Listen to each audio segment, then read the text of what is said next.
To install Windows 98 SE from a USB flash drive using Rufus, we need a couple of resources. The first one is a Windows 98 SE custom boot disk. You get it from bootdisk.com. Here is the copy.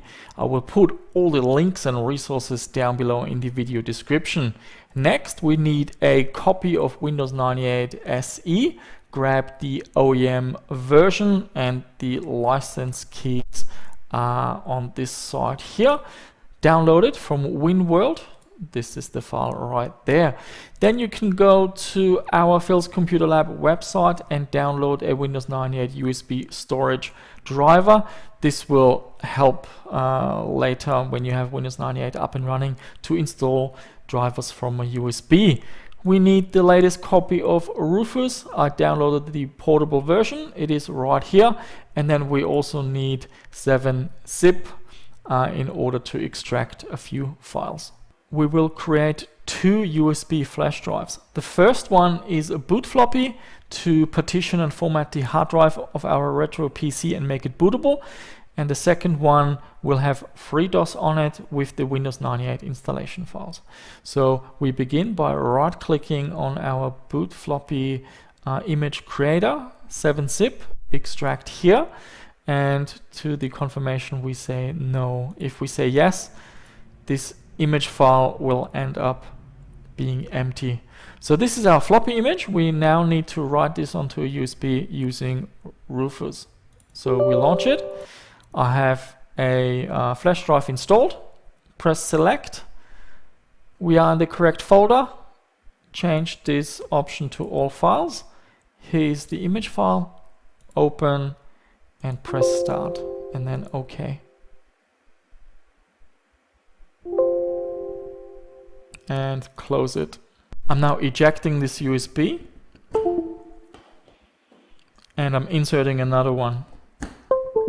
This second USB flash drive, we run Rufus again, and we will change to this option FreeDOS and press start. This will create a bootable FreeDOS onto this USB. Here we have the FreeDOS USB flash drive, and what we need to do now is copy across the USB storage driver, and then we need to unpack this file here, 7-zip, extract here. This will unpack an ISO file, which we will then also extract, and then we can copy across the Windows 98 installation files. Now we go into this folder, there's an ISO, right click, 7-zip, extract it. And now we copy the Win98 folder onto our FreeDOS USB flash drive. That's it, all done. I'm ejecting the USB flash drive, and we will switch over to the retro gaming PC, and I'll show you what you need to do next. Okay, here we are on the retro PC. I just pressed the delete key to access the BIOS. This is the hard drive. It's a 32 GB SSD, and also the boot order. Make sure it's set to USB hard drive or CD-ROM or floppy or zip. One of these options should work. And then we press yes, saving the BIOS settings.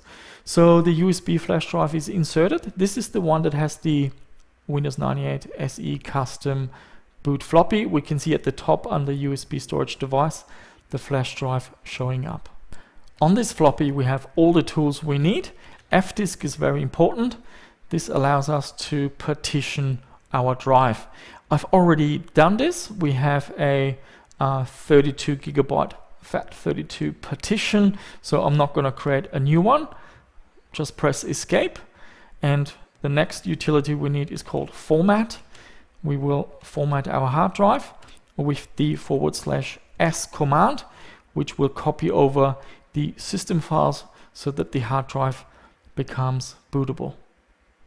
Okay, let's give it a name, and we have just formatted the drive. Now, if your hard drive or storage device is already formatted and you just want to make it bootable, type the sys c command. This will just transfer the files necessary to boot.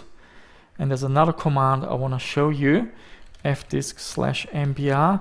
You need to run this command if your storage device is brand new, if it's a brand new SSD, SD card, compact flash card, or anything like that, and it won't boot. You need to run this command. And what we're going to do next is I will eject the USB flash drive, reboot the machine, and it should boot from the hard drive now.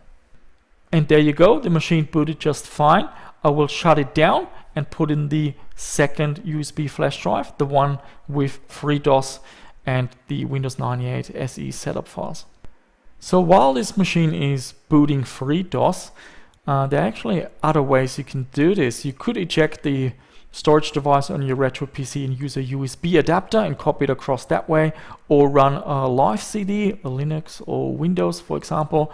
But the video is titled that we're gonna use Rufus, so I'll show you the way using FreeDOS that we created with Rufus. And let's have a look at the directory. Please note that the USB flash drive has the drive letter C, and our internal hard drive on the retro PC is D.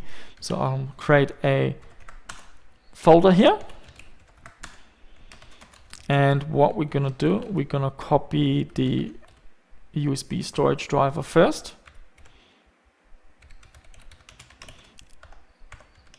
Onto the Win98.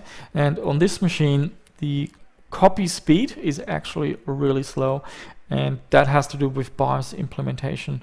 On this main board with a VIA chipset, the USB copy performance under DOS is really bad, but I'll still show you what you need to do. Okay, next we go into the Win98 folder.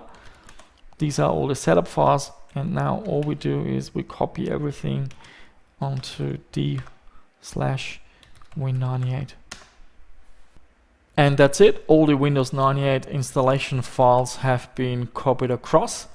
We're now restarting the retro PC, and it should boot into Windows 98, and then we just run the setup to proceed with the installation.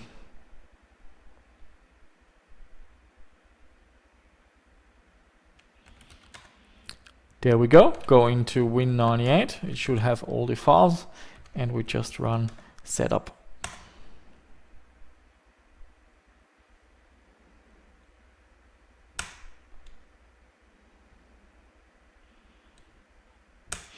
There you go, the usual options.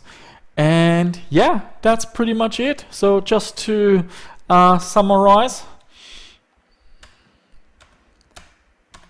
we created two USB flash drives. The first one is a Windows 98 boot floppy in order to partition, format, and make your hard drive bootable.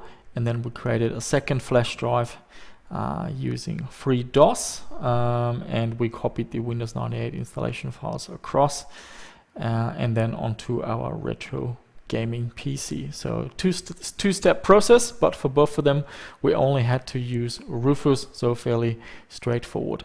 And that's it, guys. I will put the links down below in the video description to all the resources, and if you have any questions, leave them down below in the comment section. Thank you so much for watching. If you want to see any other tutorials, do let me know. I'll try to put something together, or at least add it to my list of projects that I want to do one day. So yeah, thank you for watching. If you haven't subscribed to the channel, please do so. Give it a like, leave a comment, share the video with your friends, and I shall see you soon with another one.